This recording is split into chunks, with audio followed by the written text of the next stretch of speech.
नमस्कार, मैं अम्बेश पंत एक बार फिर से आप सबका स्वागत करता हूँ। आज फिर से एक बार हम लोग उत्तराखंड के एक शिक्षा विभाग के मुद्दे के साथ में आपके साथ में बातचीत के लिए मौजूद हैं। मामला अल्मोड़ा जनपद के शिक्षा विभाग से जुड़ा हुआ है। मुख्य शिक्षा अधिकारी का एक पत्र जारी करते हैं जिसमें वो अल्मोड़ा जनपद के 7 विद्यालयों के प्रधानाचार्यों को एक पत्र जारी करते हैं। पत्र में ये लिखते हैं कि जो वहाँ पे अखिल भारतीय विद्यार्थी परिषद का जो सम्मेलन होने वाला था, यानी अल्मोड़ा इकाई का जो जिला सम्मेलन होना था, उसको लेकर के वहाँ के जो शिक्षा अधिकारी हैं, यानी मुख्य शिक्षा अधिकारी हैं सत्यनारायण जी, उनका एक पत्र जारी होता है, जिसमें वे निर्देशित करते हैं कि इस अखिल भारतीय विद्यार्थी परिषद के होने वाले कार्यक्रम में छात्र-छात्राओं की उपस्थिति को सुनिश्चित करें। अब ये बड़ा गंभीर विषय भी है, क्योंकि कहीं न कहीं अगर बच्चों को इस तरीके के राजनीतिक कार्यक्रमों में या भीड़ जुटाने के लिए शामिल किया जाता है, तो ये सरासर बहुत गलत है। कहीं न कहीं ये एग्ज़ामिनेशन टाइम भी है बच्चों का, और 9th क्लास और 11th क्लास के बच्चों को वहाँ पे शामिल होने के लिए प्रधानाचार्यों शामिल कराने के लिए प्रधानाचार्यों को वहाँ पे निर्देशित किया गया।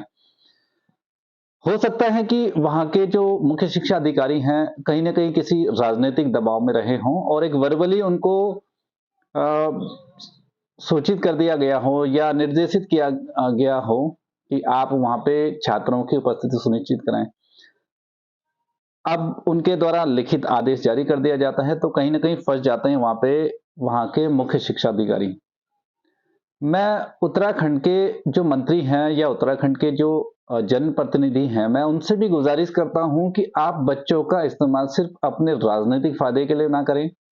अपनी राजनीतिक जो रैलियाँ हैं, उसमें भीड़ जुटाने के लिए ना करें, क्योंकि कहीं न कहीं बच्चे भविष्य हैं, वो आपकी राजनीति रैली के लिए नहीं हैं। उनको भी अपना भविष्य सुरक्षित रखने का अधिकार है।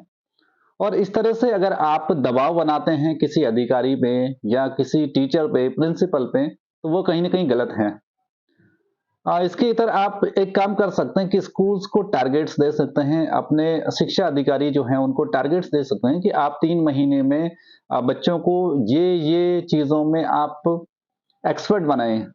चाहे उनकी शैक्षणिक गतिविधियाँ हों, चाहे वो क्रीड़ा से रिलेटेड गतिविधियाँ हों, स्पोर्ट्स से रिलेटेड एक्टिविटीज़ हों, या तमाम जो उनकी मेंटल एबिलिटी से रिलेटेड जो एक्टिविटीज़ हैं, उनमें आप टारगेट्स ज़रूर दे सकते हैं। लेकिन इस तरीके की सिर्फ़ राजनीतिक उसमें आप उनकी भागीदारी सुनिश्चित करवाते हैं, तो ये कहीं न कहीं गलत है।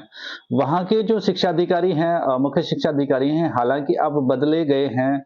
वहाँ पे हेमलता भट्ट जी अभी बहरहाल मुख्य शिक्षा अधिकारी का वहाँ पे कार्यभार देख रही हैं। उनसे मेरी दूरभाष की में से वार्ता के क्रम में उन्होंने 13 तारीख के बाद जॉइन किया था, यानी जो जिस दिन ये आदेश जारी किया गया था, तब तक सत्यनारायण जी ही वहाँ पे मुख्य शिक्षा अधिकारी थे। तो मेरा कहना है सारे अधिकारियों से भी और जितने भी जनप्रतिनिधि भी हैं कि आप सिर्फ़ स्कूली छात्र-छात्राओं का, और अल्मोड़ा ही नहीं, मैं उत्तराखंड के तमाम जो ज़िले हैं, तमाम जो क्षेत्र हैं उत्तराखंड के, वहाँ पे भी इस तरीके का जब रोड शो होता है, तो वहाँ पे बच्चों को बुलाया जाता है।